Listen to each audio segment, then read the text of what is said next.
మనల్ని సరిదిద్దడానికి దిద్దుబాటు చేయడానికి దేవుడు ఏం మాట్లాడతాడో మనం బైబిల్ గ్రంథంలో నుంచి ధ్యానం చేద్దాం. ఒకసారి మీకు ఒక ఇన్సిడెంట్ చెప్పి నేను మీకు వాక్యంలోకి వెళ్తాను. మొన్న ముంబైలో బస్సు యాక్సిడెంట్ జరిగింది. ముంబైలో బస్సు యాక్సిడెంట్, అది టీవీలో చూపించారు, మరి ఇంటర్నెట్ యూట్యూబ్లో వచ్చింది. డ్రైవరు మరి నిద్రపోయాడా, మరి ఎట్లా చేశాడో తెలియదు, కానీ ఓవర్ స్పీడ్ సిటీలో భయంకరమైన స్పీడ్లో వస్తా మరి సరిగా కంట్రోల్ చేయలేక కారుని బైకుల్ని ఆగున్నారు షాపుల దగ్గర, వాళ్ళందరూ కొట్టుకుంటూ పోయారు. 11 మంది చనిపోయారు, 40 మంది గాయపడ్డారని వేశారు, కానీ ఇంకా ఎక్కువ మంది చనిపోయి ఉంటారు, ఇంకా ఎక్కువ మంది గాయపడి ఉంటారు. ఈ బస్సు యాక్సిడెంటే కాదు, చాలా యాక్సిడెంట్లు మనం చూస్తూ ఉంటాం. నేను ఈ మాట ఎందుకు చెప్పానంటే, బస్సుని నడిపేవాడికి ఎలా నడపాలో తెలిసి ఉండాలి. బస్సును నడపడం నేర్చుకోవాలి, లారీని నడపడం నేర్చుకోవాలి. అన్ని సందర్భాలలో ఎలా దాన్ని మెయింటైన్ చేయాలో, ఎలా డ్రైవ్ చేయాలో, ఎలా తోలాలో తెలుసుకోవాలి. కారు అయినా అంతే, బైక్ అయినా అంతే. తోలడం రాకపోతే, డ్రైవ్ చేయడం ఎప్పుడు ఎలా గేర్లు మార్చడం కానీ బ్రేక్ ఎక్కడ అన్నీ తెలుసుకోకపోతే ప్రమాదాలు జరిగే అవకాశం ఉంది. ప్రాణాలు పోయే ప్రమాదం కూడా శాంతక ఉందా లేదా? సరిగ్గా తోలడం రాకపోతే ప్రాణాలు పోయే ప్రమాదం కూడా ఉంది, బైకుల మీద కానీ బస్సుల్లో కానీ దేంట్లోనే కూడా. అలాగే దేవుడు ఒక సిస్టమ్ను మనకు బైబిల్లో రాసి పెట్టాడు. అదేంటంటే, ఒకసారి వాక్యం చదువుదాం. యోహాను సువార్త 6వ అధ్యాయం 63వ వచనంలో, యోహాను సువార్త 6వ అధ్యాయం 63వ వచనంలో ఒక మాట ఉంది చూడండి. యోహాను సువార్త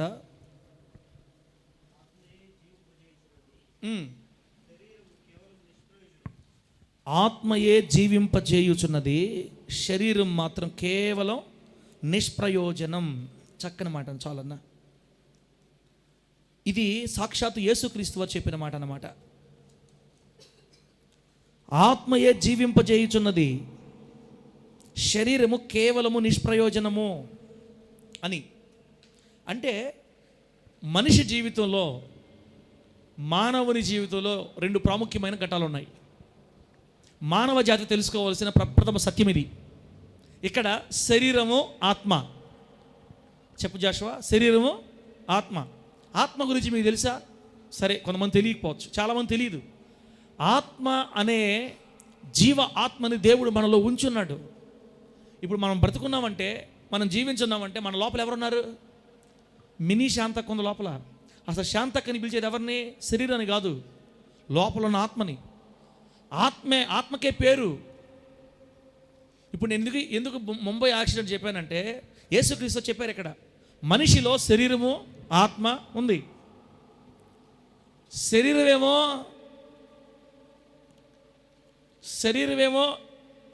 డ్రైవరు, ఆత్మేమో బస్సు. శరీరమో డ్రైవర్ అన్నమాట, బస్సు వచ్చి ఆత్మ.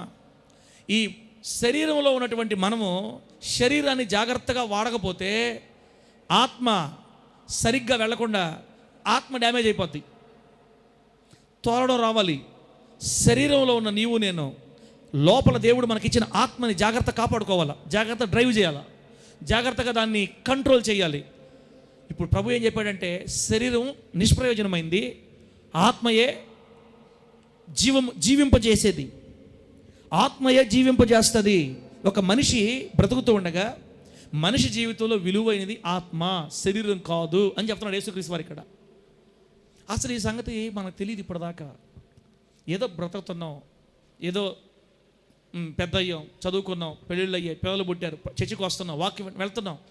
ఇప్పుడు చనిపోయిన తర్వాత పరలోకం వెళ్తాం అని మాట్లాడుకుంటున్నాం, కానీ అసలు ఏంది సిస్టమ్ అంతా? దేవుని బిడ్డలారా, నేను ఇంకా మీకు చక్కగా చెప్పాలంటే, పడిపోయిన మన గుడారాలు, ఆమోసు గ్రంథం 9:11 కదా మన మూలవాక్యం. పడిపోయిన దావీదు గుడారాన్ని నేను మళ్ళీ తిరిగి కడతానని చెప్పాడు దేవుడు మనతోటి. ఎన్ని గుడారాలు అయితే కూలిపోయాయో ప్రతి గుడారాన్ని దేవుడు కడతానని మనకు మాట ఇచ్చాడు. అసలు మన గుడారాలు ఎందుకు పడిపోయి ఉన్నాయో తెలియజేస్తా వస్తున్నాడు. ఈ పూట మన గుడారాలు పడిపోవడానికి కారణం ఏంటంటే, ఆత్మని కంట్రోల్ చేయటం, ఆత్మని జాగ్రత్త కాపాడుకోవటం, ఆత్మని ఎలా డ్రైవ్ చేయాలో తెలియకపోవటం, శరీరానికి ఆత్మకి బైబిల్లో ఉన్న విలువ ఏంటో తెలియకపోవటం వల్ల ఆత్మను వదిలేసి శరీరాన్ని పట్టుకున్నాం. మనం శరీరాన్ని జాగ్రత్త చూసుకుంటున్నాం, శరీరానికి 3 పూట్ల అన్నం పెడుతున్నాం, శరీరానికి 3 పూటలే కాకుండా రోడ్డు మీద ఏది దొరికితే అది పెట్టి ఫుల్గా దానికి ఇబ్బంది లేకుండా ఏమి పుయ్యాలో పోస్తున్నాం, ఎంత జాగ్రత్త తీసుకోవాలో జాగ్రత్త తీసుకుంటున్నాం. ఎక్కడ కూడా జాగ్రత్తగా, అతి జాగ్రత్తగా శరీరాన్ని మనం కేర్ చేస్తున్నాం. కానీ శరీరం కేవలం ఎందుక నిష్ప్రయోజనం. అసలు ఏ యూజ్ లేని దానికోసం మాత్రం మనం చాలా కేర్ తీసుకుంటాం. జీవింప చేయబోయే ఆత్మను మాత్రం గాలికి వదిలేసాం. అసలు క్రైస్తవే ఆత్మయే జీవింప చేస్తుంది, శరీరం కేవలం నిష్ప్రయోజనం. శరీరం వల్ల మనకు ఏ యూజ్ లేదు ఈ బాడీ వల్ల. పిల్లరా, మానవ దేహాన్ని లేదా మానవ జీవితాన్ని మానవ నిర్మాణాన్ని ఒకసారి పరిశీలిస్తే మానవుల్లో 3 భాగాలు ఉన్నాయని అందరు చెప్తారు, మన సైన్సిస్టులు కూడా. మానవునిలో 3 భాగాలు: 1 శరీరం, 2 ప్రాణం, 3 ఆత్మ. ప్రాణ ఆత్మ దేహాలని ప్రార్థన చేస్తాం మనం కూడా. మానవునిలో మిళితమై ఏకమై ఉన్నది ఈ 3: శరీరం, ప్రాణం, ఆత్మ. మాట్లాడితే బాగుంటుంది కొంచెం. శరీరం, ప్రాణం, ఆత్మ 3 ఉన్నాయి. శరీరం యాక్టివ్గా ఉండాలంటే, శరీరం వర్క్ చేయాలంటే దానికి ఆక్సిజన్ లాగా ప్రాణం కావాలా. ప్రాణం అంటే బ్లడ్, రక్తం. శరీరము, రక్తం. శరీరం వర్క్ చేయాలంటే ఈ డీజిల్ పోసి ఉంటుంది అనమాట. డీజిల్ పోస్తే, పెట్రోల్ పోస్తే బండి పని చేసినట్టుగా శరీరం వర్క్ చేయాలంటే రక్తం కావాలి. శరీరము, ప్రాణం ఈ 2 దేనికి పనికిరావు. రేపు చనిపోయిన తర్వాత ఈ రెండింటిని తీసుకెళ్ళి ఎక్కడ పెట్టేస్తారు? మట్టిలో పెట్టేస్తారు. కొంతకాలానికి మనిషి కూడా కనబడకుండా అయిపోతారు. కానీ దేవుడు మనకు అనుగ్రహించిన ఆత్మ, అందుకే బైబిల్లో ఉంది, మన్నైనది వెనుకటి వల్లనే మంటికి చేరిపోతే ఆత్మ తాను దయచేసిన దేవుని దగ్గరికి వెళ్ళి స్థిరంగా శాశ్వతంగా ఉండిపోతాడు. ఆత్మకి నాశనం లేదు. ఆత్మ శరీరం కనుమరుగైపోయినట్టుగా, శరీరం కుళ్ళిపోయినట్టుగా, శరీరం కంటికి కనబడకుండా అయిపోయినట్టుగా ఆత్మకు నాశనం ఉండదు. ఆత్మ చిరకాలం జీవిస్తుంది అన్నమాట. దేవునికి మహిమ కలుగును గాక. ఆత్మయే జీవింపజేస్తుంది మనల్ని. ఆత్మే బ్రతుకుంటుంది ఎప్పటికీ. ఆత్మకి చావు లేదు. ఆత్మకి మరి నాశనం లేదు. అసలు మనిషి జీవితాన్ని జీవింపజేస్తున్నది ఆత్మే. కానీ క్రైస్తవులమైన మనకి ఆత్మ యొక్క విలువ తెలియదు ఇప్పటికి కూడా. ఎంత కేర్ తీసుకుంటామంటే ఈ శరీరానికి. తీసుకోవాలక్క, తీసుకోవాలి. అమ్మలారా, తీసుకోవాలి, తప్పులేదు. శరీరానికి తీసుకున్న జాగ్రత్త కంటే కూడా ఎక్కువగా ఆత్మ కోసం మనము జాగ్రత్త తీసుకోవాలా. అలా జాగ్రత్త తీసుకోకే ఈరోజు చాలామంది గుడారాలు పడిపోయి ఉన్నాయి. ఆత్మను గూర్చిన జాగ్రత్త, ఆత్మను గూర్చిన అవగాహన. దేవుడు నీకు ఇచ్చిన ఆత్మ. ఆత్మ అంటే ఒక మాట చెప్తా. ఈ ఆత్మ అనే పదం మనకు బైబిల్లో ఫస్ట్ దేవుడు ఎక్కడ చూపిస్తాడంటే, ఆది కాండంలో మన మూల పితరుడైన ఆదాము గారిని మట్టి బొమ్మతో చేశాడు. మట్టితో చేశాడు. మట్టితో బొమ్మ చేస్తే ఎలా ఉంటుందో మనందరికీ తెలుసు. ఒకవేళ ఊహకి ఒక 6 అడుగుల బొమ్మను, మట్టి బొమ్మను చేస్తే మనకి మనకు తెలుసు. ఈ మట్టి బొమ్మ అలా పడుకోనట్టుగా ఉంది. అంతా మట్టే. మట్టితో నరాలు చేసినట్టు బైబిల్లో ఉందా? నరాలు చేసినట్టు, గుండెని చేసినట్టు ఎక్కడ లేదు. బొమ్మ మట్టితో ముద్ద చేశాడు అంతే. జీవము గల కలుగునుగాక అంటే ఒక్క మాటతో విశాల విశ్వాన్ని నోటి మాటతో కలుగు చేసిన శక్తిమంతుడైన సర్వాంతర్వ్యామి, సర్వ జగద్రక్షకుడు, విశాలానికి, ఈ విశాల విశ్వానికి అధిపతి, ఆది నుండి ఉన్నవాడు, స్వయంభవుడు, సార్వభౌముడు, తనకు తానుగా ఉన్నవాడు, వేరొకనికి తన మహిమని ఇవ్వనివాడు, నేను ఉన్నాను అని మోషేతో మాట్లాడినవాడు, ఉన్నవాడనో ఎప్పటి నుండో ఉన్నవాడనని మోషేతో మాట్లాడిన మన దేవుడు, విశాల విశ్వాన్ని నోటి మాటతో చేసిన మన దేవుడు ఆ మట్టి బొమ్మ ముక్కుల దగ్గరకు వచ్చి ఏం చేశాడన్నా అని ఊదాడు. ఆయన నోట్లో నుంచి ఊదాడు అనమాట. ఆయన నోటిలో నుండి ఊదిన వాయువు ఆ మట్టి బొమ్మ ముక్కుల్లోకి వెళ్ళిన తక్షణమే వితిన్ సెకండ్స్లో ట్రాన్స్ఫార్మ్ అయింది. మట్టి బొమ్మ మనం చూస్తున్న జీవాత్మగా మారిపోయింది. దేవునికి స్తోత్రం కలుగును గాక. ఈ మట్టి బొమ్మ ఇలా ఎందుకు మారిందంటే దేవుడు మనలోనికి పంపిన ఆత్మ వల్ల. ఆత్మ ఎప్పుడైతే మట్టి బొమ్మలోకి వెళ్ళిందో మట్టి బొమ్మను జీవింపజేసింది ఆత్మ. అదే ఆత్మ లేకపోతే మట్టి బొమ్మకి విలువ లేదు. దేవుడు ఎంత శక్తివంతుడు అక్క. ఆత్మను మనలోకి పంపడం ద్వారా మట్టి బొమ్మం ఇలా మారిపోయింది. బ్లడ్ అప్పటికప్పటికే నరాలు, అప్పటికప్పటికే బ్లడ్, అప్పటికప్పటికే స్కిన్, అప్పటికప్పటికే బ్రెయిన్, హ్యూమన్ బాడీలో ఉన్న ఫంక్షన్స్ అంతా టక విత్ ఇన్ సెకండ్స్లో, ఫ్రాక్షన్ ఆఫ్ సెకండ్స్లో నర్వస్ సిస్టమ్ అన్ని నరాల నాడీ మండలాలు అన్నీ ఏర్పడిపోయినాయి. అందుకే కదా ఆయన దేవుడు అనేది. ఆయన గాలి ఊదగానే విత్ ఇన్ ఫ్రాక్షన్ ఆఫ్ సెకండ్స్లో సిస్టమ్ అంతా బాడీ రెడీ అయిపోయింది. ఇదిగో దీని ఏమంటారు, ప్రకటెముకలు, లోపల గుండె అన్నీ ఏర్పడిపోయినాయి. ఎలా? అంతే ఆయన దేవుడు. ఆయనకు అసాధ్యమైంది ఏముంది? ఆత్మ మట్టి బొమ్మలోకి వెళ్ళగానే జీవాత్మకు మారిపోయింది. అందుకే ప్రభు చెప్పాడు, ఆత్మయే జీవింపజేయుచున్నది కానీ శరీరం కేవలం నిష్ప్రయోజనం. జాషువా ఉదయాన్నే లేచి పళ్ళు దోముకోవడానికైనా కొంతమంది ఇబ్బంది తర్వాత ఆలోచిస్తారు, కానీ లేటు రుద్దటమే. లేట్ సోపుతో కడుక్కొని వచ్చి పోస్తూ ఉంటారు. ఇక్కడ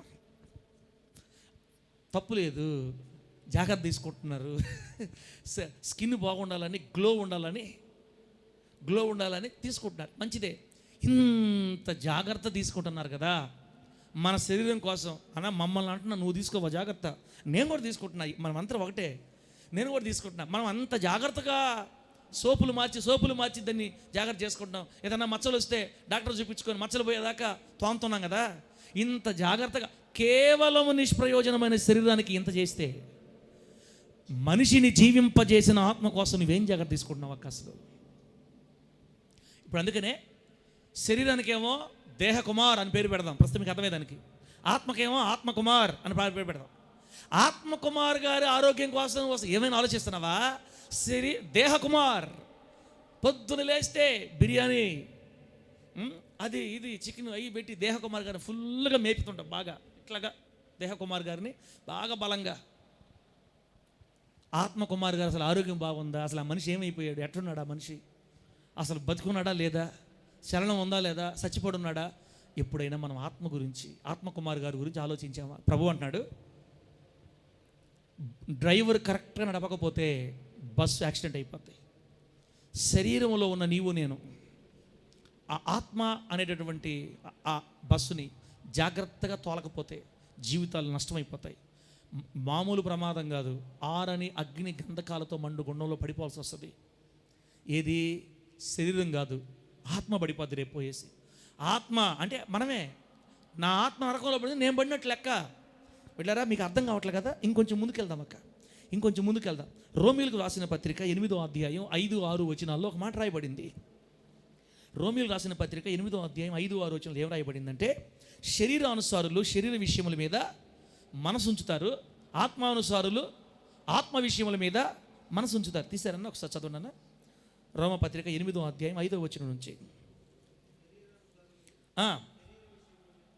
మనసు ఉంచుతారు, ఆత్మానుసారులు అయితే ఆత్మ విషయాల మీద మనసు ఉంచుతారు.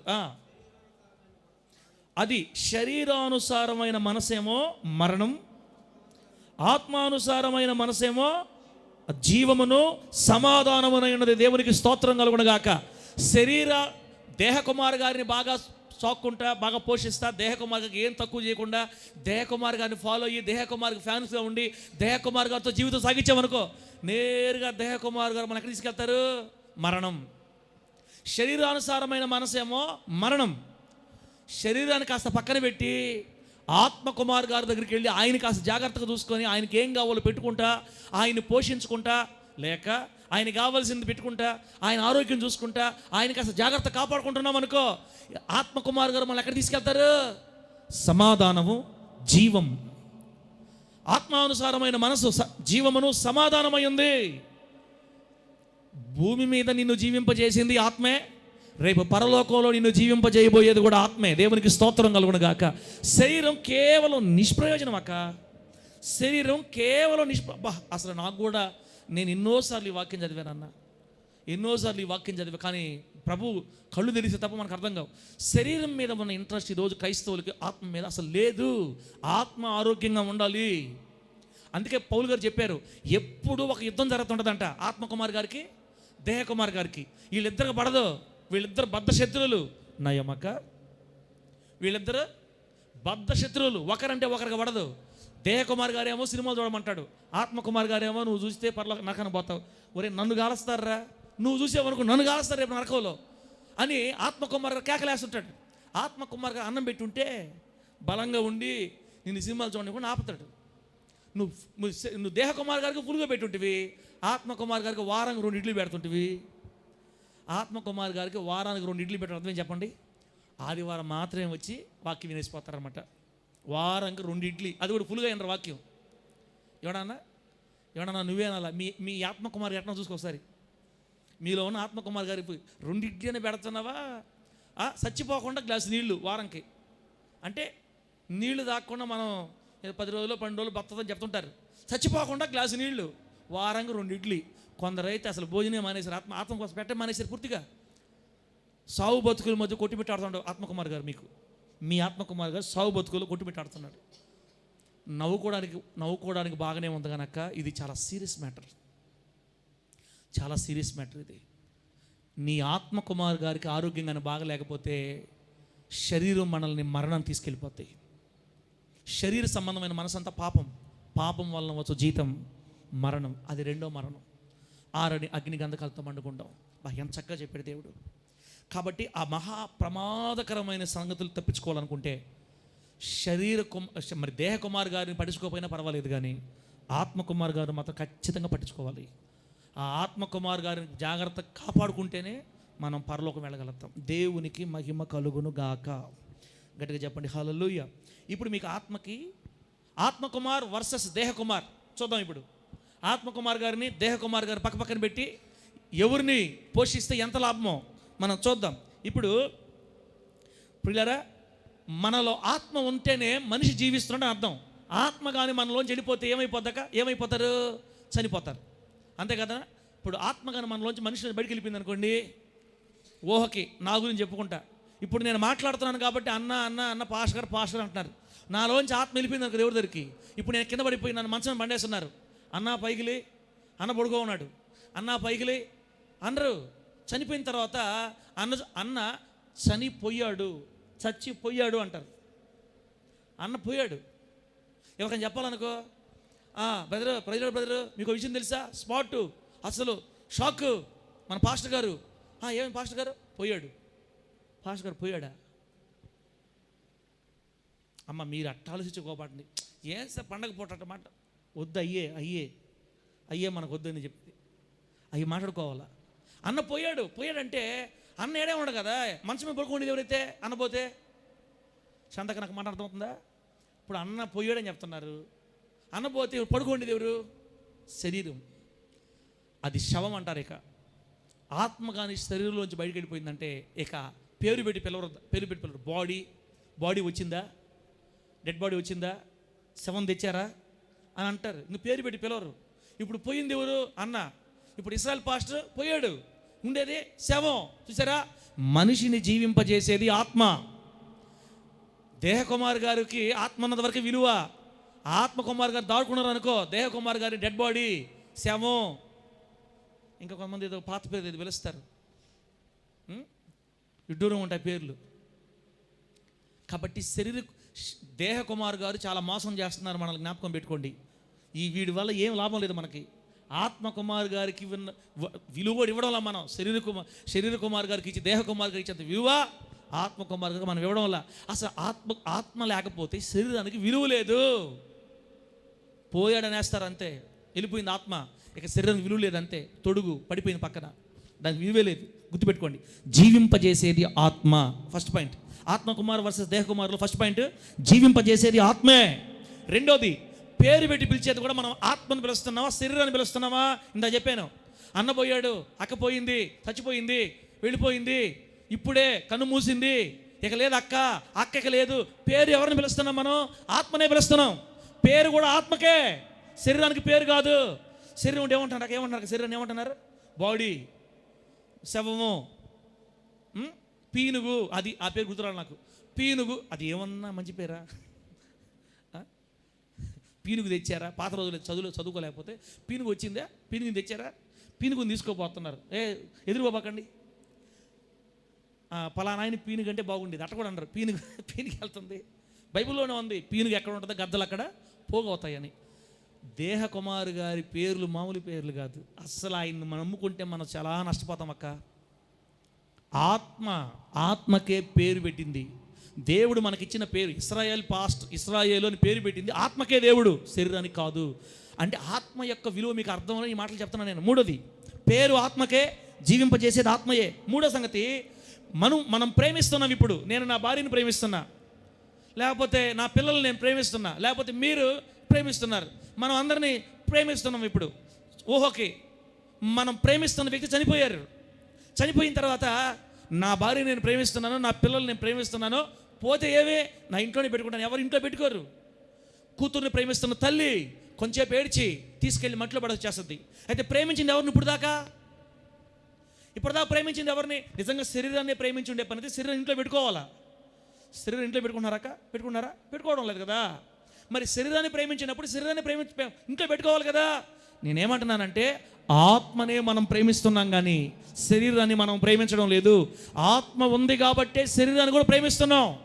ఆత్మ వెళ్ళిపోతే శరీరానికి విలువే లేదేక.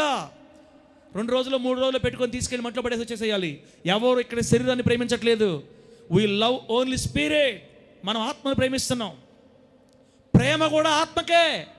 చెప్పండి, జీవింపజేసేది ఆత్మ, రెండోది పేరు ఆత్మకే, మూడోది ప్రేమించేది కూడా ఆత్మనే. ఆత్మకుమార్ గారికి ఎంత విలువ ఉందో తెలుసా మీకు అసలు? కానీ అది పక్కన పడేసి దేహకుమార్ గారికి కోటింగ్లు వేస్తా, దేహకుమార్ గారు భోజనం పెడతా, 3 పూటలు తిండి పెడతా, బాగా చూసుకుంటారు ఆయన్ని. ఆత్మకుమార్ గారి ఆరోగ్యం పెట్టడం చూసుకోండి మీరే ఇప్పుడు. తర్వాత నాలుగోది, కొన్ని అనుభవాలు జ్ఞాపకాలు మనకు ఉంటాయి. ఇప్పుడు నేను పలానా దేశం పోయిచ్చాను, కువైట్లో కాస్త బాగా చూసుకున్నారు నన్ను, నేను బాగా తిరిగేసి వచ్చా, లేకపోతే అమెరికా వెళ్ళా, లేకపోతే కొంచెం మన ఇంట్లో ఫంక్షన్ జరిగింది, కొన్ని తీపి జ్ఞాపకాలు ఉంటాయి, మెమరీస్ ఉంటాయి. బిడ్డ నేనేమంటున్నానంటే జ్ఞాపకాలైనా అనుభవాలైనా ఏవైనా కూడా శరీరానికి కాదు, ఆత్మకే. ఆత్మ ఉంటేనే మన శరీరం ద్వారా స్పృశించగలం, ఫీల్ అవ్వగలం. అమెరికాకి వెళ్ళి వచ్చాను, చాలా హ్యాపీగా ఉంది, అంతా చూసి వచ్చాను, చాలా హ్యాపీగా ఉంది, పోయాడు, ఇక శరీరం చెప్పద్దా నేను చూసి వచ్చాను ఆత్మని, ఇంక శరీరం దగ్గరదేక. బిడ్డరా, నాలుగోది కూడా అనుభవాలైనా జ్ఞాపకాలైనా ఆత్మకే. పేరు పిలిచేది ఆత్మనే, ప్రేమించేది ఆత్మనే, అనుభవాలు కానీ జ్ఞాపకాలు కానీ ఆత్మకే, శరీరానికి కాదు. తర్వాత లాస్ట్ మాట, యేసుక్రీస్తు వారు సిలువలో ప్రాణం పెట్టింది కూడా ఆత్మకుమార్ గారి కోసమే, శరీరం కోసం కాదు, దేహం కోసం కాదు. రేపు నరకంలో వేసేది ఎవరిని? శరీరాన్ని కాదు, ఆత్మని. శరీరం కుళ్ళిపోదు కదా. సమాధుల్లోంచి లేచినప్పుడు కూడా మహిమ దేహం, మహిమతో నిండిన దేహం, అది ఆయన లాంటి దేహం. కాబట్టి ఇప్పుడు విలువ ఎవరికి? శరీరానికి కాదు. ఇంకో మాట చెప్పంటారాక, ఒకవేళ ఆత్మగానుంటే ఆత్మకి దేవుడు ఎన్ని శరీరాలైనా అమర్స్తాడన్న. ఆత్మగానుంటే ఆత్మకి ఎన్ని శరీరాలు అమర్స్తాడు ఆయన. కానీ శరీరానికి వేరే ఆత్మ పంపించలేడు ఆయన, ఎందుకంటే వేరే ఆత్మ అయిపోతుంది. సినిమాల్లో చూపిస్తుంటారు ఈ శరీరంలోకి వేరే ఆత్మ వచ్చినట్టు, ఈ ఆత్మ ఈ శరీరంలోకి వచ్చినట్టు. అది చూపించడం బాగుంటుంది. దేవుడు అలా చేయడు. ఆత్మకి ఎన్ని శరీరాలనే దేవుడు అమరస్తాడు, కానీ వేరే శరీరంలోకి వేరే ఆత్మను పంపించడు. ఎందుకంటే ఆత్మ ఒకటే, ఆత్మే జీవించేది, ఆత్మే జీవం కలిగింది, ఆత్మే శక్తి కలిగింది. ఆత్మే పేరుతో పిలిచినా, మనం ప్రేమించినా, మనం అనుభవాలు అనుభవించిన జ్ఞాపకాలు ఉన్న ఇవన్నీ కూడా ఆత్మకే తప్ప శరీరానికి కాదు. టోటల్గా ఇవన్నిటిని చూసి దేవుడు ఏమన్నాడంటే, యేసుక్రీస్తు చెప్తున్నారు, ఇదిగో శరీరం కేవలం నిష్ప్రయోజనం, ఆత్మయే జీవింపచేస్తుంది. అసలు బ్రతికేది, నిన్ను బ్రతికించేది ఆత్మ. నువ్వు ఆత్మ వల్ల బ్రతుకున్నావు, నువ్వు ఆత్మే. అసలు నువ్వంటే ఆత్మే, సలోమక్ అంటే ఆత్మే, ఇస్రాయల్ పాస్టర్ అంటే ఆత్మే, ఎస్తేరక్ అంటే ఆత్మే, శరీరం కాదు. ఇప్పుడు ఎంత వాల్యూ ఉంది ఆత్మకి. ఇట్లాంటి ఆత్మని మనం ఎలా కాపాడుకుంటున్నాం? ఆత్మకుమార్ గారికి అనారోగ్యం చేసింది ఇప్పుడు చాలా జీవితాల్లో, అందుకే గత గుడారం పడిపోయింది. ఆత్మకుమార్ గారికి జబ్బు చేసింది, ఆత్మకుమార్ గారి ఆరోగ్యం దెబ్బతినింది, ఆత్మకుమార్ గారికి భోజనం పెట్టేవాళ్ళు లేరు, ఆత్మకుమార్ గారికి నీళ్ళు ఇచ్చేవాళ్ళు లేరు. My dear daughter Havila, do you understand? Atmakumar గారికి భోజనం పెట్టేవాళ్ళు లేరు, నీళ్ళు ఇచ్చేవాళ్ళు లేరు. నేను చెప్పాను కదా, వారం 2 ఇడ్లీ చచ్చిపోకుండా నీళ్ళు. తిమోతన్నా, అంతగా తిమోతన్నా అన్న నువ్వు ఏంది మమ్మల్ని టెన్షన్ పెడుతున్నావు, ఏంది ఇది ఒక విచిత్రంగా ఉంది, దానికి మాకు విచిత్రంగా ఉంది, ఏందని ఏం చేయాలనుకుంటున్నావు అన్న మమ్మల్ని నువ్వు, మీరే అటు అదిరిపోతే నేను ఇంకా అదిరిపోతుందా. దేవుడు మాట్లాడుతుంటే, నాయన ఆత్మకుమార్ గారికి అనారోగ్యం చేస్తే నేరుగా దేహకుమార్ గారు మనల్ని ఎక్కడ తీసుకెళ్తారంట? మరణం. ఒకవేళ దేహకుమార్ గారు మనం మర్చిపోయినా పర్లేదు, కానీ ఆత్మకుమార్ గారు ఆరోగ్యం బాగుందనుకో, జీవము సమాధానం ఉన్నటువంటి నిత్య శ్రేష్టమైన సియోను చోటుకి మనల్ని తీసుకెళ్ళిపోతాడు దేవుడు. దేవునికి మహిమ కలుగును గాక. నేను లాస్ట్కి చెప్పేది ఏంటంటే, దేహకుమార్ గారిని పట్టించుకోవద్దని చెప్పడం లేదు, కానీ అంతకు 100 అంతలుగా ఆత్మని మనం జాగ్రత్తగా కాపాడుకోవాలి. ఆత్మకి ఆరోగ్యం వచ్చేటట్టుగా మనం చూసుకోవాలి. ఆత్మని గురించి ఎప్పుడు ఆలోచిస్తుండాలి. మన ఆత్మని పరిశుద్ధంగా మనం కాపాడుకోవాలి. అందుకే బైబిల్లో వీళ్ళందరికీ ఏం పేరు పెట్టారంటే, అంతరంగ పురుషుడు, బాహ్య పురుషుడు. చెప్పండి, దేహకుమార్ గారికి ఏమో బాహ్య, బయటికి కనబడే పురుషుడు. ఆత్మకుమార్ గారికి ఏమో అంతరంగ పురుషుడు, కనబడని మనిషి. దేహం కనపడుతుంది, ప్రాణం కనపడుతుంది. ఆత్మ కనపడుతుందనా? ఆత్మ ఇన్విజిబుల్, దేహము ప్రాణం విజిబుల్, బ్లడ్ స్కిన్ మనకు కనబడుతుంది, ఆత్మ కనబడదు. ఆ అదృశ్యమై ఉన్నటువంటి అంతరంగ పురుషుడికి నువ్వు ఆరోగ్యం సమకూర్చాలా. అంతరంగ పురుషుడు ఆరోగ్యం బాగున్నంతకాలం నీకు ఏ ఇబ్బంది లేదు. అంతరంగ పురుషుడు ఆరోగ్యం బాగుందంటే నువ్వు ప్రభుని ఏది అడిగితే అది నీకు ప్రభు చేస్తాడు ఆయన. అంతరంగ పురుషుడు ఆరోగ్యానికి అసలు జాగ్రత్త చేసుకున్నావంటే నువ్వు ప్రభు దగ్గర పెట్టిన వెంటనే నీకు రిప్లై వచ్చేస్తుంది. అంతరంగ పురుషుడు బాగులేకపోతే అన్ని ఇబ్బందులే. అందుకే ప్రభు చెప్తున్నాడు, పడిపోయిన దావీదు గుడారాన్ని నేను మళ్ళీ తిరిగి కట్టి నిలబెడతా. దేవునికి స్తోత్రం కలుగును గాక. అలా నిలబెట్టాలని కోరుకునే మనకి మన ఆత్మను కూర్చిన దాన్ని ఏమంటారంటే కేర్ తీసుకోమని. ఇప్పుడు దాకా అసలు ఆత్మ గురించి నీకు అవగాహన ఉందో లేదో అయిపోయింది, వదిలేసేద్దాం. ఇప్పుడు దేవుడు మనకి ఒక చక్కని అమూల్యమైన విషయాలు తెలియజేస్తున్నాడు.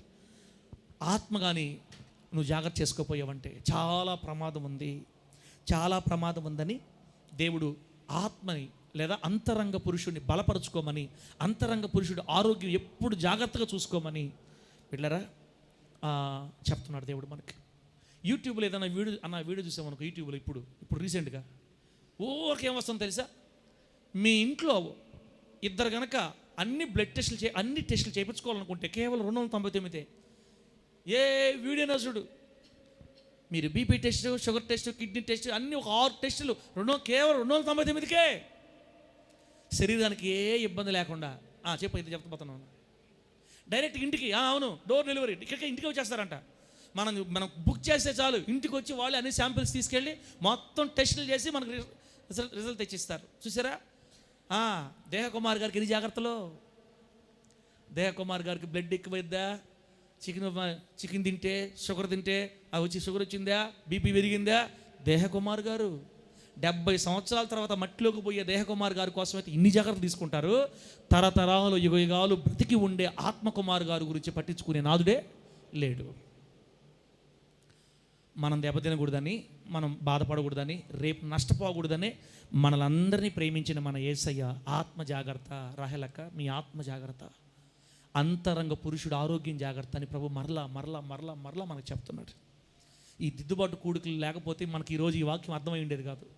అందుకే మనకి అప్పుడప్పుడు పెట్టుకుంటున్నారు ఇట్లా ప్రార్థనలు. ఇప్పుడు చెప్పండి అన్న, అంతరంగ పురుషుడు బాగుండాలా, బాహ్య పురుషుడు బాగుండాలా? అంతరంగ పురుషుడు ముందు బాగుండాలి. అందుకే పౌలు గారు చక్కని మాట చెప్పారు, నేను ప్రకటించిన తర్వాత ఎక్కడ భ్రష్టుణ్ణి అయిపోతానేమోనని నా శరీరాన్ని నలగగొట్టి దాన్ని నేను లోపరుచుకుంటున్నాను. ఆ మాట అర్థం ఏంటంటే, బాహ్య లేదా ఆత్మకుమార్ గారి చేతిలో దేహకుమార్ గారు ఉన్నారని అర్థం అన్నమాట. ఆత్మకుమార్ గారి చేతికి దేహకుమార్ గారిని పట్టించాలి మనం. ఆత్మకుమార్ గారిని ఇప్పుడు దేహకుమార్ గారిని గుర్రంగా మార్చేయాలా, గుర్రం మీద ఆత్మకుమార్ గారిని కూర్చోబెట్టాలా. అంటే శరీరాన్ని ఆత్మ కంట్రోల్ చేయాలి, ఆత్మ శరీరాన్ని కంట్రోల్ చేయాలా. వీళ్ళిద్దరు యుద్ధం చేసేటప్పుడు యుద్ధంలో ఎప్పుడు గెలుపు ఆత్మకే ఉండాలి, ఎప్పుడు ఆత్మకే ఉండాలి. అట్లేదు ఇప్పుడు మనకి రివర్స్, శరీరమే ఆత్మ కంట్రోల్ చేస్తుంది. ఇప్పుడు శరీరం ప్రార్థన చేయమంటే ప్రార్థన చేస్తున్నావు, లేదులే నువ్వు కూర్చోలేవు, నువ్వు నిద్రపోవంటే నిద్రపోతున్నావు అంతే. నీకు ఒళ్ళు నొప్పులు ఎక్కువైపోయింది, నువ్వు ఎక్కడ ప్రార్థన చేస్తావు? ఉదయం నుంచి కష్టపడలేదా? 10 నిమిషాలు అంతే, 5 minutes చేసుకో అని దేహ కుమార్ గారు మన ఆత్మ కుమార్ గారు కంట్రోల్ చేస్తున్నారు ఇప్పుడు. అది తప్పు, అది మహాప్రమాదం అక్క.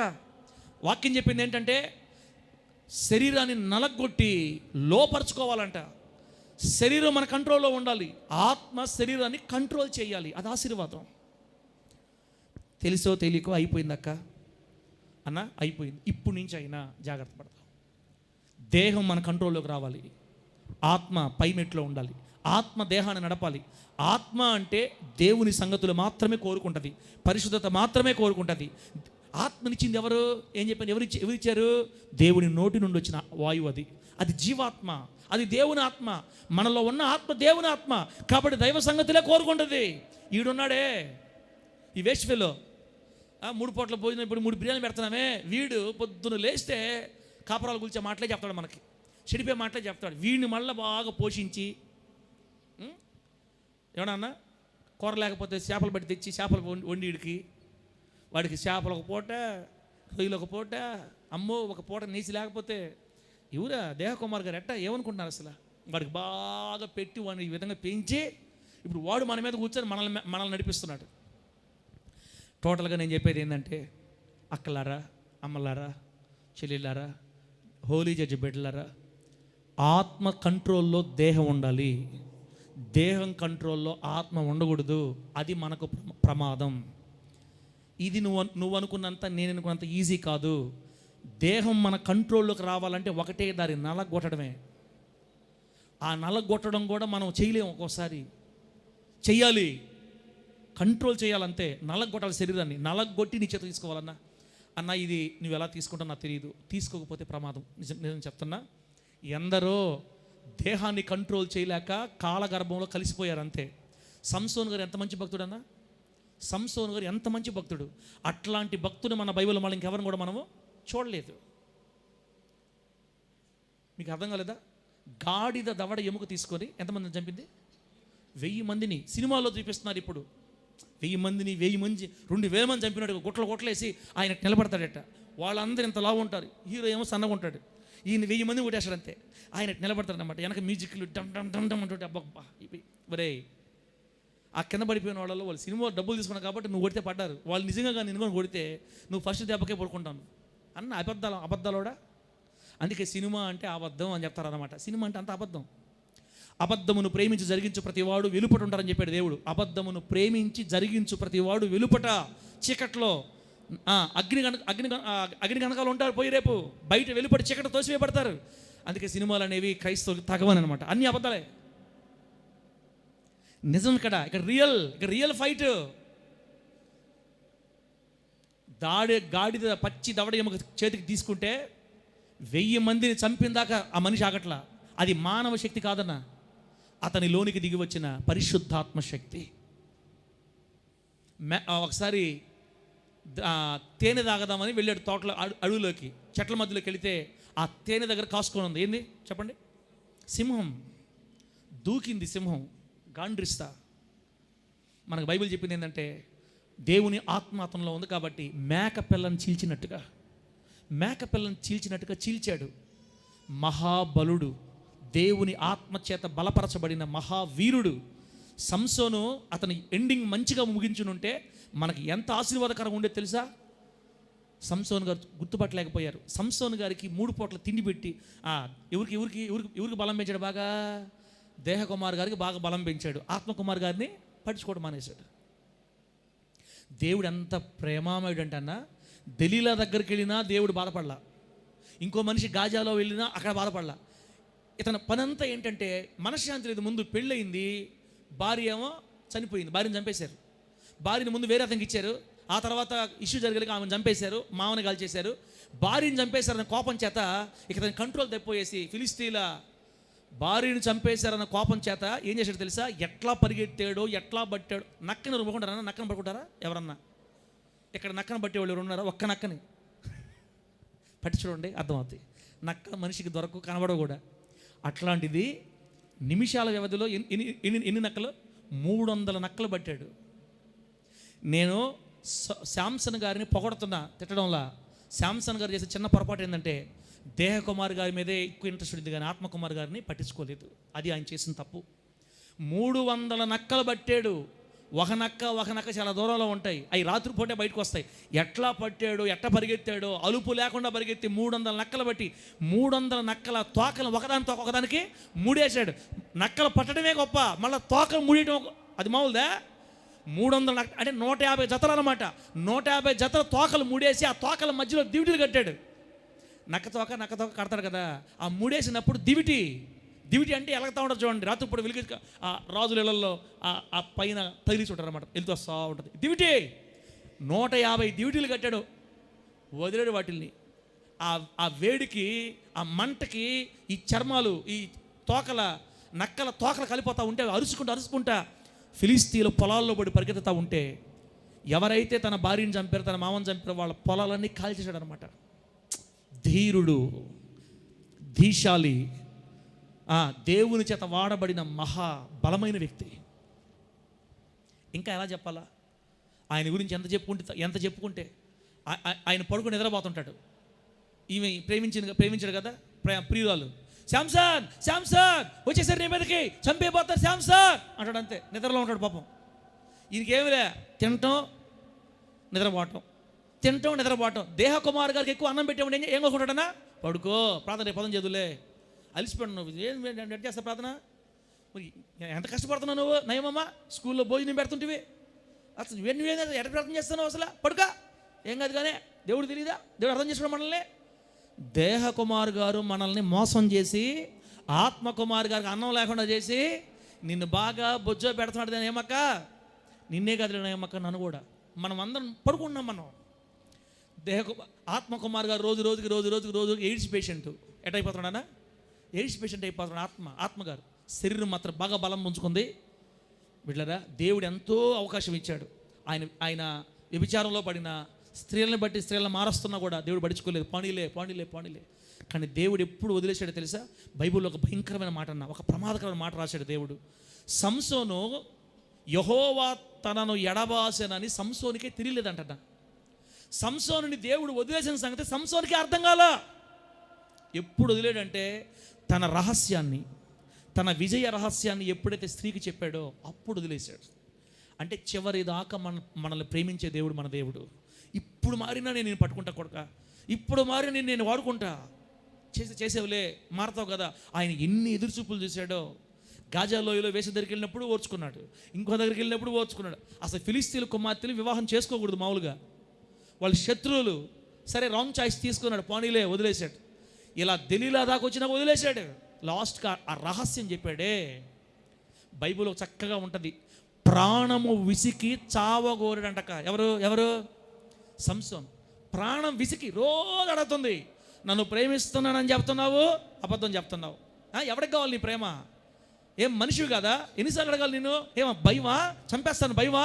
ఏం చెప్పలేవా? వాళ్ళ ప్రేమ ఐ లవ్ యూ అంటావే. ఆ మనిషి రోజు విసిగిస్తుండేసరికి ప్రాణము విసికి చావగోరి నిజం చెప్పేశాడంట. ఎప్పుడైతే నిజం చెప్పాడో దేవుడు బాధపడ్డాడు. ఆమె నిద్రపోతూ ఉంటే చెప్పినోడు మేలుకోవాలి కదా, మేలుకోవాలా, నిద్రపోయాడు. ఆమె తొడ మీదే పడుకొని నిద్రపోయాడు. మొత్తం గుండె చేసేసింది, అంతే తీసేసి మొత్తం అవి ఏది రేజర్ పెట్టిందో, లేకపోతే ఇప్పుడు మనం వాడుతున్నాం ఏంది ఏది పెట్టిందో, మొత్తం ఎట్లా చేసిందో జడలు గతిచేసింది పూర్తిగా. శాంసన్ డార్లింగ్ బేబీ నాన్న వచ్చేసారు, పట్టుకుంటే ఈయన అప్పుడు తెలిసింది, ఎవడొచ్చేదే అని లేచి తల విదిలించుకుందాం అనుకున్నాడంట. విదిలించుకుంటే ఉండయా, బోరుగుండు కదా, ఇంకేం విదిలించుకునేది. అయిపోయింది. ఆత్మారావు గారు ఎప్పుడు చచ్చిపోయారు, దేవుని ఆత్మ వెళ్ళిపోయింది ఆయనలో నుంచి, పట్టుకున్నారు అంతే, ఏం చేయలేకపోయాడు. అన్నా నేను ఎందుకు చెప్పానంటే, సంసోను గారు మహాబలాఢ్యుడు. కానీ ఒక మాట చెప్పాలక్క, దేవుడు ఎంత ప్రేమగలడు అంటే, అందుకే నా గుండె ఎందుకు మంటదంటే, సంసోను గారు అంత దేవుని బాధ పెట్టినా, దేవుని చిత్తంలోంచి పక్కెళ్ళిపోయినా, దేవుని ఎంతో గాయపరిచినా, చివరి సెకండ్లో ఏడస్తాడు సంసోను దేవుడి దగ్గర, ప్రభువా ఇంకొకసారి అవకాశం నాకు, నా శత్రుల మీద నేను పగ తీర్చుకుంటానయ్యా అని. ఏ దేవాలయం లేదా అతన్ని, ఏ దాగోను దేవాలయాలు అతను నిలబెట్టి అపహాస్యం చేశారో, ఆ రెండు స్తంభాల మధ్య నిలబడి ప్రార్థన చేస్తాడు, ఏడస్తాడు దేవుడి దగ్గర. దేవుడు ప్రేమ లేకపోతే మళ్ళీ శక్తినిస్తాడన్నా. వెంట్రుకలు అప్పుడే మొలుస్తున్నాయంట, అప్పుడెప్పుడే మొలుస్తున్నాయి. ఫుల్గా లేవు ఎంటుకలు, అప్పుడే మొలస్తున్నాయి అంతే. దేవుడు జ్ఞాపకం చేసుకోండి, ప్రేమించాడు, బలాన్ని ఇచ్చాడు. 2 చేతులతో నెడితే మెయిన్ పిల్లర్లు మొత్తం కూలిపోయింది. తను బ్రతుకున్నప్పుడు చంపిన వారి కంటే లాస్ట్ మూమెంట్లో 3000 మంది చంపాడు. వారితో పాటు ఆయన కూడా వాటి కింద చనిపోయాడు. నేనేమంటానంటే, ఆత్మకి బలం లేకపోతే మరణమే. ఆత్మను కనుక మనం నెగ్లెక్ట్ చేస్తే ఖచ్చితంగా చచ్చిపోతాం అక్క. అది భౌతికమైన చావు కాకపోవచ్చు, కానీ ఆత్మ సంబంధమైన మరణం. ఆత్మ చచ్చిపోయిందంటే నీతి ఏంటో గుర్తుపట్టడం నీకు అర్థం కాదు. నీతి ఏంటి, పాపం ఏంటి, దేవునికి ఏవి ఇష్టం, దేవునికి ఏవి ఇష్టం లేవు, దేవుడు వేటిని కోరుకుంటున్నాడు, దేవుడు వేటిని కోరుకోవట్లేదు, ఈ పని చేయొచ్చా చేయకూడదా, ఇది చేస్తే దేవుడు బాధపడతాడా, అన్ని గుడ్డితనం అయిపోద్ది మనకి. ఇక ఏం చేస్తానో మనకేం అర్థం కాదు. దేవునికి విరోధమైన త్రోవల్లో పరిగెత్తుకుని వెళ్ళిపోతాం. ఎవడు చెప్పినా వినం. ఎందుకంటే మన ఆత్మకుమార్ గారు చచ్చిపోయారు. మన ఆత్మ చచ్చిపోయింది, దేహం బలం పుంజుకుంది. అందుకనే లాస్ట్ మాట ఏంటంటే, అక్కడ ప్రార్థన చేసుకుందాం. ఇక ప్రార్థన చేసుకుందాం. మనం బ్రతికినంతకాలం ఒకటే జాగ్రత్త, ఆత్మకి శక్తి రావాలి, శరీరాన్ని కంట్రోల్ చేయాలి, శరీరాన్ని నలగొట్టాలి. పౌలు గారు చెప్పినట్టుగా శరీరాన్ని నలగొట్టి, శరీరం నలగొట్టాలక్క. నలగొట్టకపోతే కుదరదు. పరలోకానికి పోతాం అన్న కూడా మనకు మనం ఇక చెప్పలేం. పరలోకానికి పోతామా డౌటే. మహాభయంకరమైన మరణాన్ని మనం కొని తెచ్చుకోవాల్సి వస్తుంది. కాబట్టి మీకు అర్థమైంది, ఈరోజు అనేక గుడారాలు పడి ఉండటానికి కారణం ఏంది సలమక్క? కారణం ఏంది? ఎన్నో గుడారాలు పడిపోయి ఉండడానికి కారణం ఏంటంటే, ఆత్మకి ఆరోగ్యం లేదు.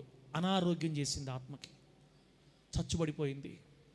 మనల్ని దేవుని వైపు ఆకర్షించే ఆత్మ బలహీనమైపోయింది, జబ్బు చేసింది, శక్తి లేదు. శరీరం మన మీద అజమాయిషి చేస్తుంది, శరీరం బాగా ఎదిగిపోయింది, శరీరం కంట్రోల్లోకి వెళ్ళిపోయింది ఆత్మ. కాబట్టి భక్తి చేయలేకపోతున్నాం. ఈ రోజు నుంచి అయినా, ఈ 2024 సంవత్సరం ముగింపులో నుంచి అయినా మన ఆత్మని దేవునికి సబ్మిట్ చేసుకొని, శరీరాన్ని కంట్రోల్ చేసి, శరీరాన్ని నలగొట్టి, త్వరగా ఆత్మగారికి ఆరోగ్యం పెంచి, శరీరాన్ని కంట్రోల్ చేసి దేవుని మార్గాల్లో మన జీవితం నడిచేటట్లుగా చాలా జాగ్రత్త కలిగి, దైవికమైన జ్ఞానం కలిగి, కేర్ తీసుకొని, శరీరం మీద కంటే ఆత్మ విషయంలో కేర్ తీసుకొని యేసయ్య చిత్తాన్ని చేస్తూ ముందుకు మనం సాగిపోవుదుము గాక. గట్టిగా చెప్పండి హల్లెలూయా. చెప్పండి గట్టిగా హల్లెలూయా. అర్థమైందక్క అన్న? అర్థమైంది అనుకుంటున్నాను నేను. అర్థం కాకపోవడానికి మనం బలమైన మాటలేం చెప్పలేదు, అర్థమైన మాటలే. ఇప్పుడు నేనేం చెప్పాలనుకుంటానంటే, ఆత్మకుమార్ గారు ఆరోగ్యంగా ఉండాలంటే మనం ఏం చేయాలి, అది చెప్పేస్తే మీకు క్లియర్ వచ్చేస్తుంది. ఆత్మకుమార్ గారు ఆరోగ్యంగా ఉండాలంటే ఏం చేయాలి? బైబిల్లో కొందరు చేశారు, బైబిల్లోంచి తీసుకుందాం మనం. ఆత్మకుమార్ గారు ఎప్పుడు ఆరోగ్యంగా ఉండాలంటే మనం ఏం చేయాలి? ఏం చేస్తే అంతరంగ పురుషుడు బలం ధరిస్తాడు, శరీరం ఎప్పుడు మన కంట్రోల్లో ఉండాలంటే మనం ఏం చేయాలి? బైబిల్లో చక్కగా రాయబడింది. అది మనం జ్ఞాపకం చేసుకొని ప్రార్థన చేసుకుందాం. దేవునికి మహిమ కలుగును గాక. చిన్న పల్లవబడి బిడ్డలారా, ఆ విషయాలు మనం ధ్యానం చేద్దాం. చిన్న పల్లవబడి, అదే పెడి, కొత్త పాట పెడతలే, 2వ చరణం పెట్టి, ఇందాక ఆపాం కదా. విడువరాని మహాభాగ్యము విడచి భువికి వచ్చినాడే, మోసగాని మోసమంతయు బట్టబయలు చేసినాడే. అది చప్పుడు కొడదాం బిడ్డలారా. అక్క ప్రేమగా మాట్లాడాడు కదా, మనం జాగ్రత్త తీసుకోవాలా. చప్పట్లు సౌండ్ పెడతలే పాటకి. ఆమేన్. హల్లెలూయా. శరీరం కింద ఉండాలి, ఆత్మ పైన ఉండాలి. ఆత్మయే జీవింపజేసేది, శరీరం కేవలం నిష్ప్రయోజనం. శరీరాన్ని పైన పెట్టదన్నా ఆత్మ పైకి వెళ్ళాలి. ఆత్మ ఎంతో విలువైంది, కోట్ల రెట్లు విలువైంది. విడువరాని మహాభాగ్యము విడచి భువికి వచ్చినాడే, మోసగాని మోసమంతయు బట్ట బయలు చేసినాడే.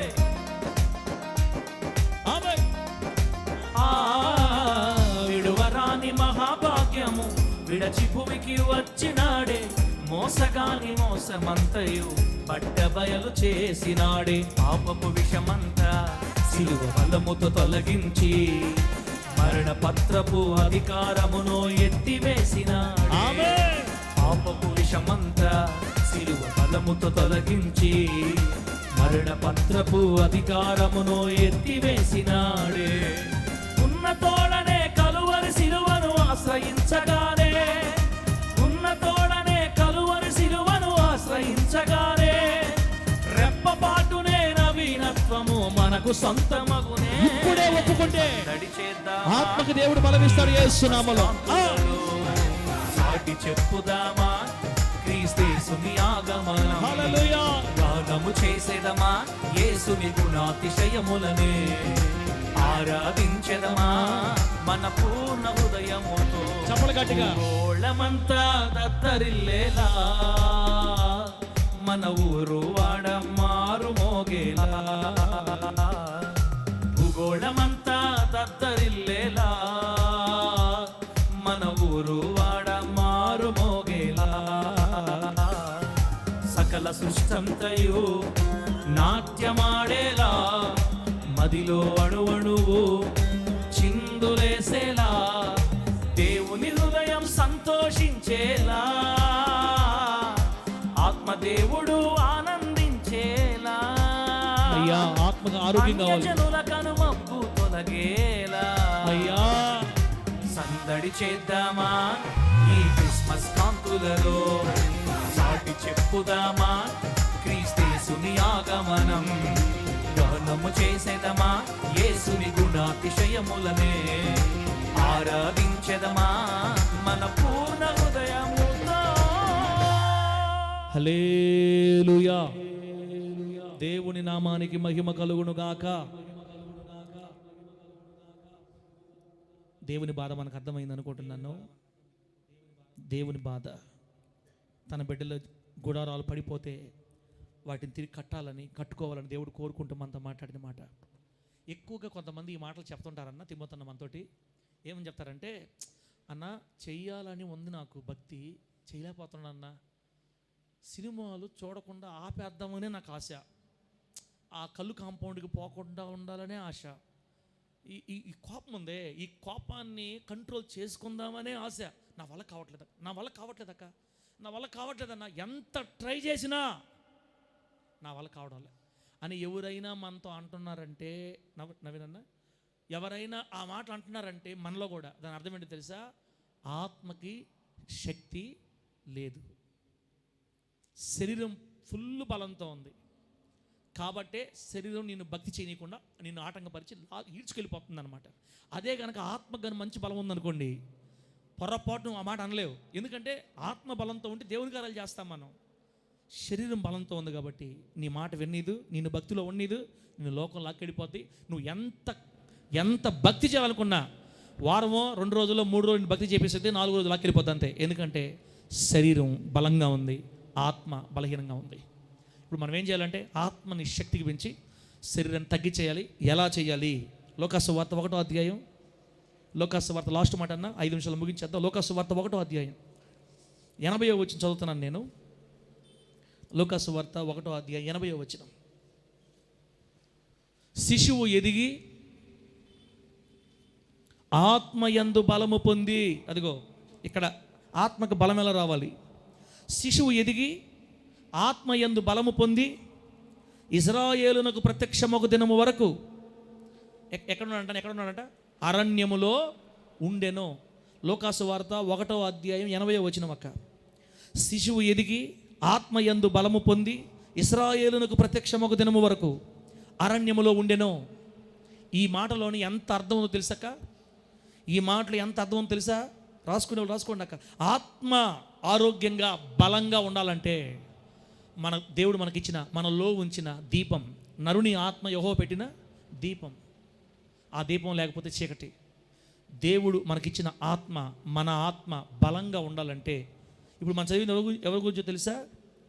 దైవజనుడైన బాప్తిస్మిచ్ యోహాన్ గారి గురించి చదివాం మనం. ఇప్పుడు బాప్తిస్మిచ్ యోహాన్ గారు ఎదిగి, ఆయన చిన్న వయసు నుంచి ఎదిగి, ఆయన ఎదుగుతూ ఉండగా, వయసుకు వస్తూ ఉండగా, యవ్వన కాలంలోకి వస్తూ ఉండగా ఆయన బలం పొందింది శరీరంలో కాదంటున్నా, శరీరంలో కాదు. ఆయన బలం పొందింది దేంట్లో? ఆత్మలో. దైవజనుడు యోహాను ఆత్మలో బలం పొందాడంట. బాప్తిస్మిచ్చి యోహాను గారు ఆత్మలో బలం పొంది ఇజ్రాయెల్ ప్రజలకు వచ్చి దేవుని వాక్యం బోధించేదాకా ఆయన ఊర్లో లేడంటన్నా, ఊర్లో లేడంట. బాగా వినండి, వాళ్ళ అమ్మ వాళ్ళ నాన్న మంచి ఆస్తిపరులు. తిమ్మతన్న బాప్తిస్మిచ్చి యోహాను గారు అమ్మ నాన్న ఆస్తిపరుల పేదోళ్ళ? ఆస్తిపరులు. ఎందుకు ఆస్తిపరులు అంటానంటే, జకర్యా గారు ఏం జాబ్ చేస్తున్నారు? నాన్న యాజకుడు. యాజకుడు దేవాలయంలో యాజకత్వం చేసి, ఇప్పుడు సరే ఇప్పుడులా కాదు, డైలీ జీతం అన్నమాట, డైలీ శాలరీ. ఇజ్రాయేలు 12 గోత్రాల వాళ్ళు ఎప్పుడు కృతజ్ఞత అర్పణలు తెస్తుంటారు, తర్వాత పాప పరిహార అర్పణలు తెస్తుంటారు. పాపం చేసిన ప్రతి ఒక్కరు తేవాల్సిందే అర్పణ. బైబిల్ ఏం రాయబడింది తెలుసా? లేవీల ఆస్తి ఎక్కువైపోయి దేవుని మందిరంలో ఖజానాలు కట్టించి ప్రజలు తెస్తున్నటువంటి అర్పణలన్నిటినీ ఖజానాల్లో పెడుతున్నారంట. అంటే వాళ్ళు సమృద్ధిగా తినంగా కట్టుకోగా మిగిలిపోయి మందిర ఆవరణల్లో సొలొమోను గారు కట్టిన మందిరాల్లో మరి రూములు కట్టించి రూములకు పోసారు ఆస్తిని. యాజకత్వం చేసేటప్పుడు మంచి స్థితి అన్నమాట, మంచి డబ్బున్న వాళ్ళు, మంచి ధనవంతులు. బాప్తిస్మిచ్చి యోహాను గారు ధనవంతులైన కుటుంబంలో పుట్టి అతను కొంచెం పెద్ద ఎదిగి ఒక 10-12 సంవత్సరాలు వచ్చిన తర్వాత వాళ్ళ అమ్మ వాళ్ళ నాన్న దగ్గర నుంచి ఎక్కడికి వెళ్ళిపోయాడంట? అరణ్యంలోకి. ధనవంతుని ఇంట్లో పుట్టినోడికి అరణ్యంలో ఏం పని? అరణ్యంలో ఇల్లు ఉంటాయా? ఇల్లులు ఉంటాయా? లేవు. చెట్లు, కొండలు, పర్వతాలు కదా. ఇజ్రాయెల్ దేశం అంతా అయ్యే ఉండేది. అరణ్యంలోకి వెళ్ళిపోయాడంటక. అరణ్యంలోకి వెళ్ళిపోయినందువల్ల ఆత్మకు బలం వచ్చింది. అదే ఊర్లో ఉంటే శరీరానికి బలం వస్తుంది. బాప్తిస్మిచ్చి యోహాను గారి సేవ ప్రారంభించింది యవన కాలంలోనా ముసలి వయసులోనా? మంచి యవన కాలం. యేసుక్రీస్తు వారికి యోహాను గారికి వయసు తేడా ఎంతనా? 6 నెలలే. బాప్తిస్మిచ్చి యోహాను గారు యేసుక్రీస్తు వారికి అంటే 6 నెలల పెద్ద. అంటే యేసుక్రీస్తు వారు బాప్తిస్మ యోహాను గారు సమాన వయస్కులు. ఎలిజబెత్కి 6వ నెల గర్భం అప్పుడు మరియకి దేవదూత చెప్పాడు, నీకు బిడ్డ పుడతాడని. అప్పుడు ఈమె గర్భవతి అయింది. 6 నెలలే తేడా. నేను ఈ మాట ఎందుకు చెప్తున్నానంటక్క, తల్లిదండ్రులు ధనవంతులై కోరిన తిండి కట్టుకున్న బట్ట ఉన్నటువంటి ఆ సమృద్ధి గల ఇంట్లో ఉండకుండా వరపుత్రుడు ఇదిగో ప్రభువు దూత రాబోతున్నాడు అని ఆయన మార్గాన్ని, ఒక శబ్దం వినబడబోతుంది, మీకు రక్షకుడు రాబోతున్నాడు, ఆయన నా తర్వాత వస్తాడు అని దేవుని మార్గం సరళం చేయడానికి దేవుని చేత పంపబడిన ఒక శబ్దం బాప్తిస్మిచ్చి యోహాను గారు. దేవుని చిత్తం చేయాలంటే ఇంట్లో ఉంటే కుదరదు, ఊర్లో ఉంటే కుదరదు, డబ్బు మధ్య ఉంటే కుదరదు, బంధువుల మధ్య ఉంటే కుదరదు, రక్త సంబంధం మధ్య ఉంటే కుదరదు, శరీరానికి పుష్టిగా భోజనం దొరికే దగ్గర ఉంటే కుదరదు. ఇంటిని, బంధువుల్ని, తల్లిదండ్రులు మొత్తం వదిలిపెట్టి బాప్తిస్మిచ్చి యోహాను గారు అరణ్యంలో కాపురం ఉంటున్నాడు. ఆయన అరణ్యంలో ఉన్నాడు కాబట్టి ఆత్మలో బలం పొందాడంట. దేవునికి స్తోత్రం కలుగును గాక.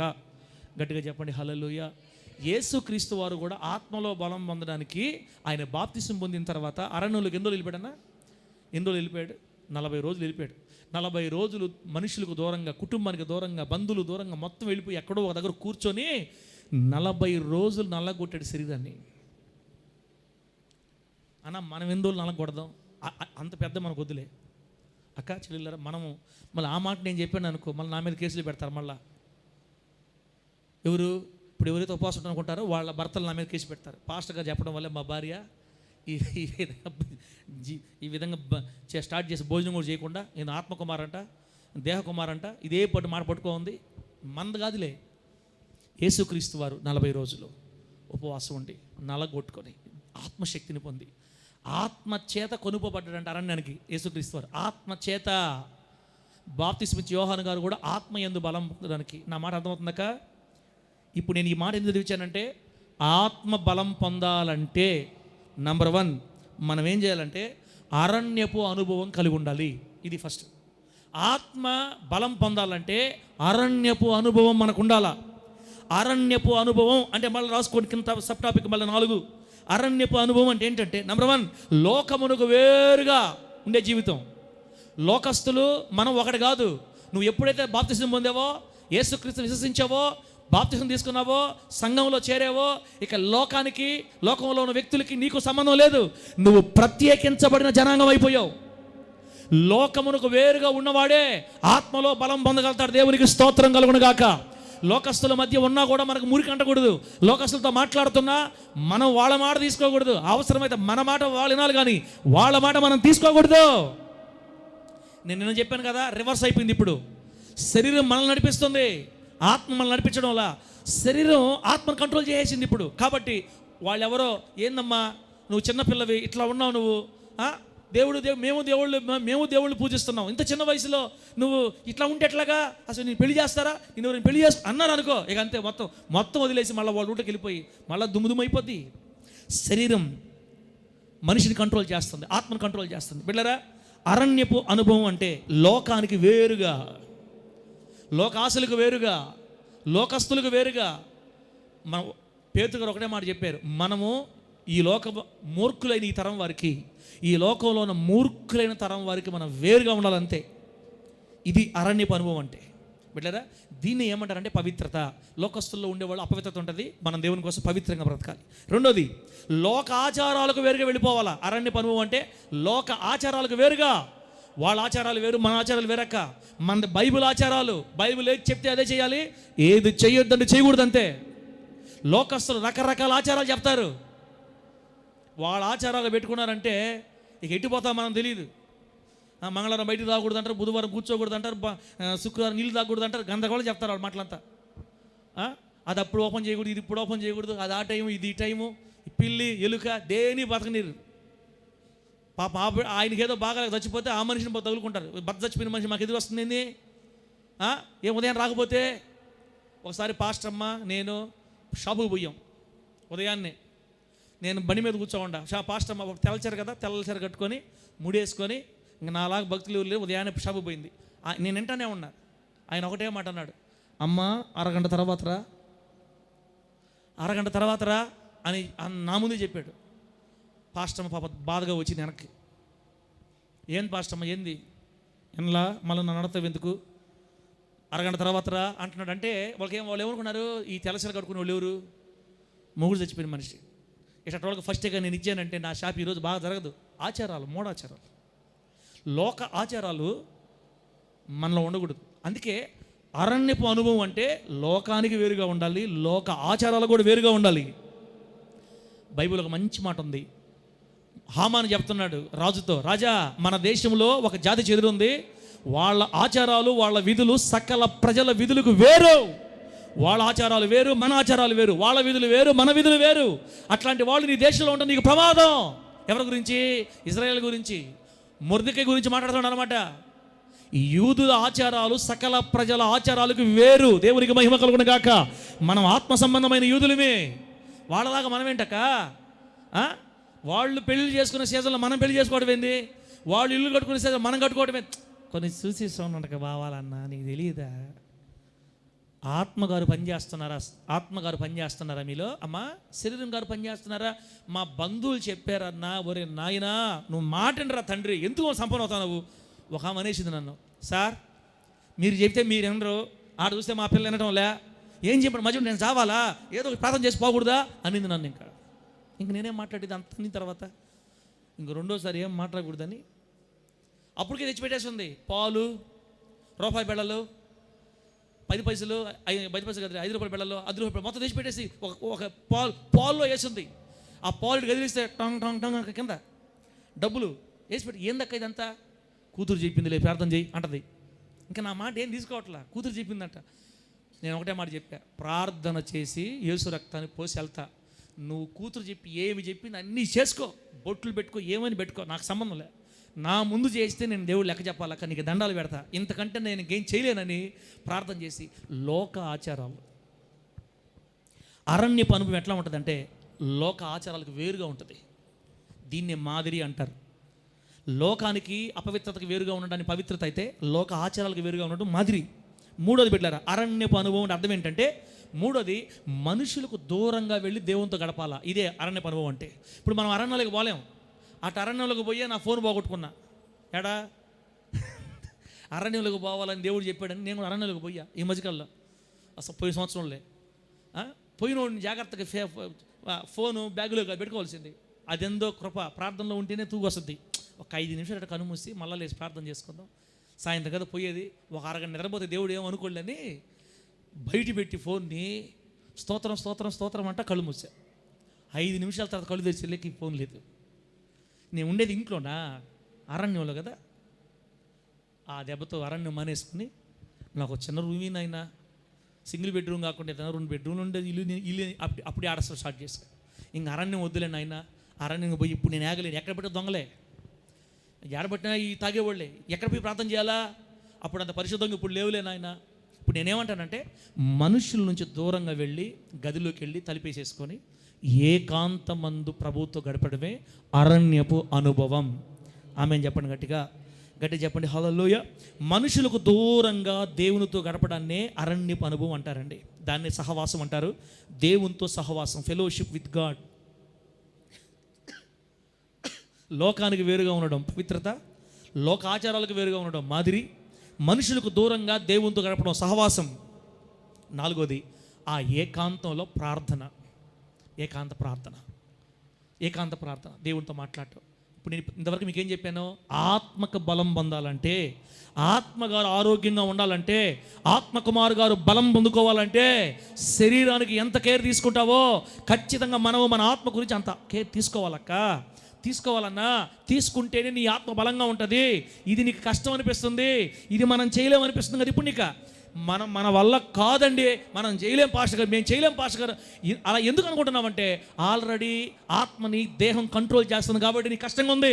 నువ్వు ట్రై చేసి చూడు, నువ్వు ప్రాక్టీస్ చేసి చూడు, ఖచ్చితంగా శరీరం బక్కబడిపోద్ది, ఆత్మకు బలం వస్తుంది. అప్పుడు ఈజీగా మనం దేవుని కొరకు చేయగలం, ఆత్మకు బలం పెంచుకోగలం.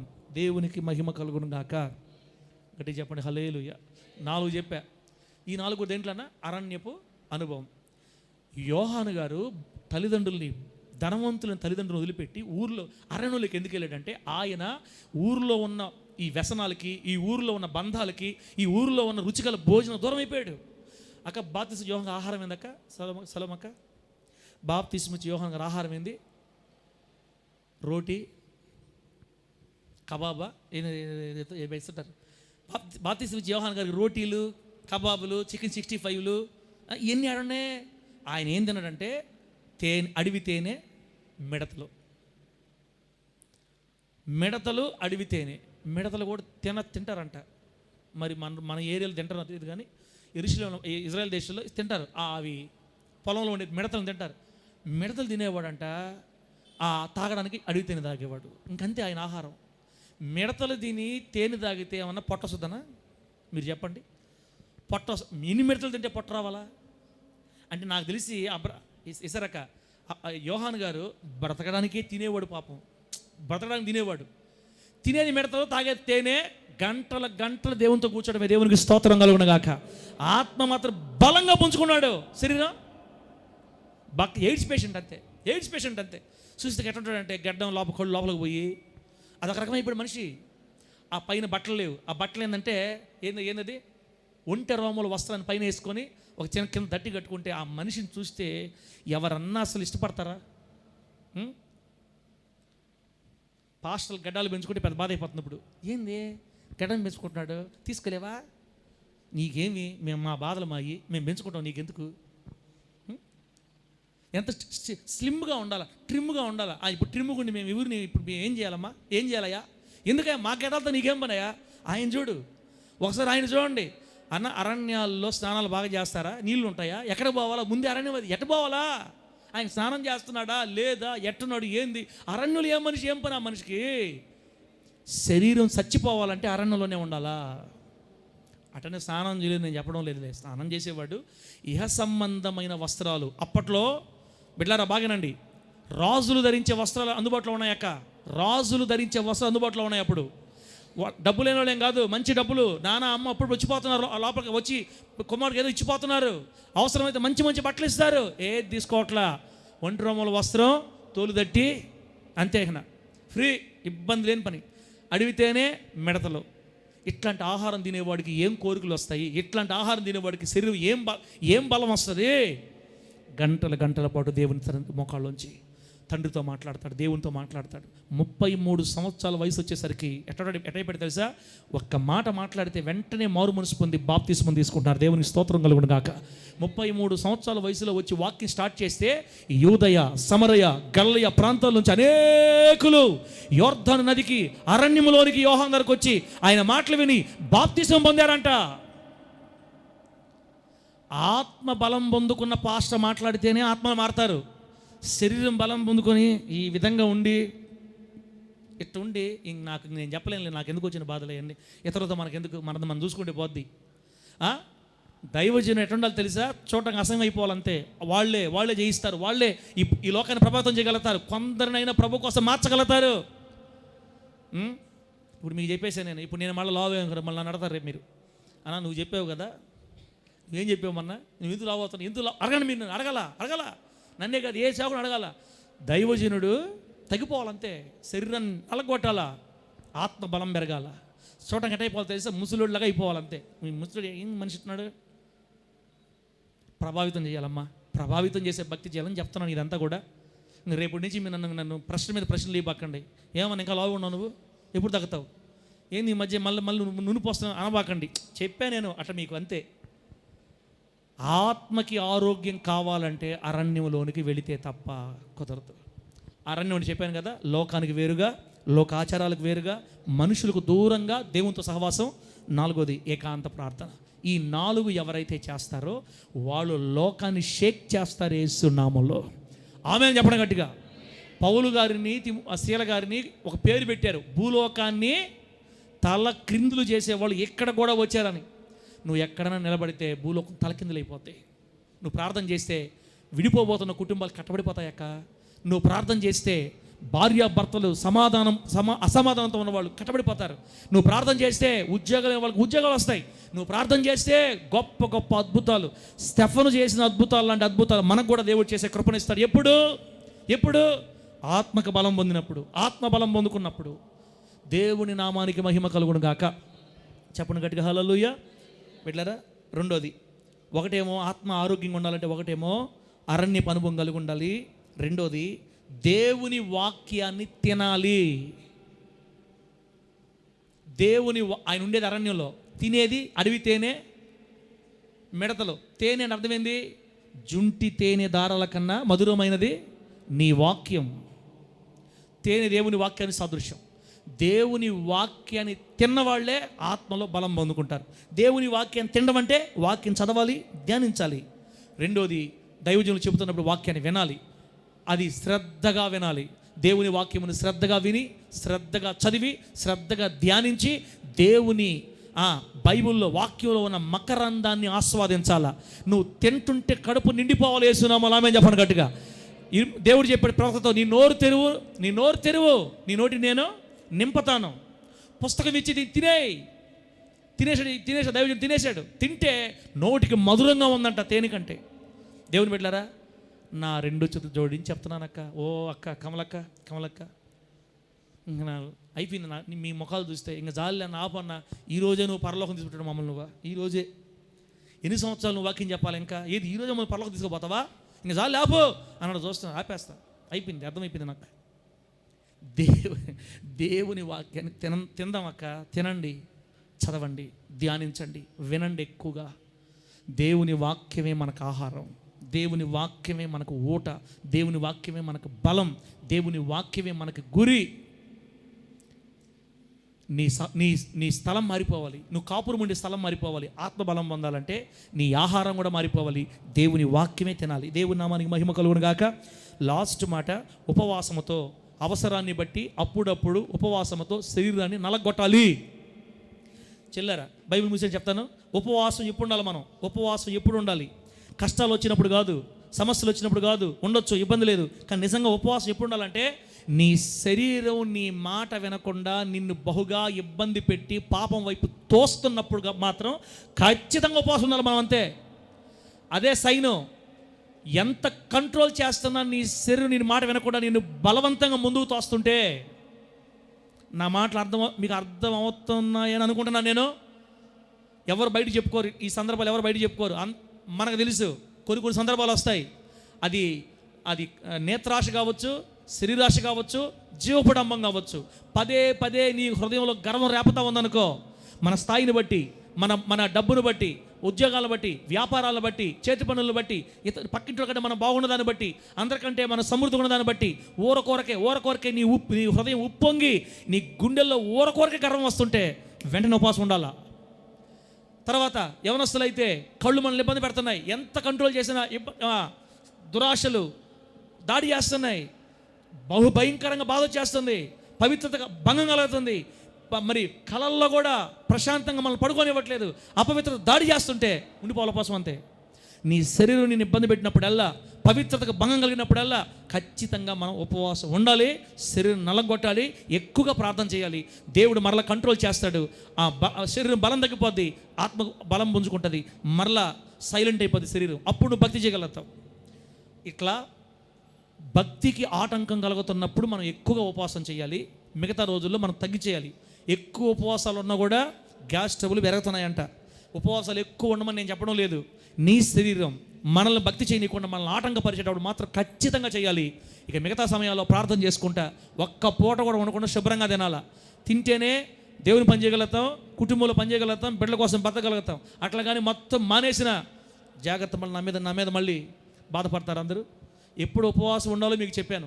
భక్తికి ఆటంకం కలుగుతున్నప్పుడు, పరిశుద్ధతకు మనకు ఆటంకం కలుగుతున్నప్పుడు, లోక ఇచ్చలు మనలో దాడి చేస్తున్నప్పుడు, మన కంట్రోల్ కావట్లేదు అనుకున్నప్పుడు పనులన్నీ మానుకొని అంతటిని పక్కన పెట్టి ఒకరోజు పూర్తిగా దేవుని సన్నిధిలోకి వెళ్ళిపోయి నీళ్లు మాత్రమే తాగాల. మళ్ళా మజ్జిగ, టీ తాగొచ్చులే, మజ్జిగ, జ్యూసు, ఎన్నోతో కొట్టేయి, ఫుల్ పెట్టేయి ఇంజిన్ని. డాక్టర్లు కూడా ఏం చెప్తున్నారంటే వారానికి ఒక రోజు ఉంటే మంచిదంట. అట్లా ఉండకూడదు, మనం వాళ్ళు చెప్పారని ఉండకూడదు. మనం ఉండాల్సింది దేనికంటే భక్తికి ఆటంకమైనప్పుడు పూర్తిగా విత్ వాటర్ అంతే, నీళ్లు మాత్రమే తాగి.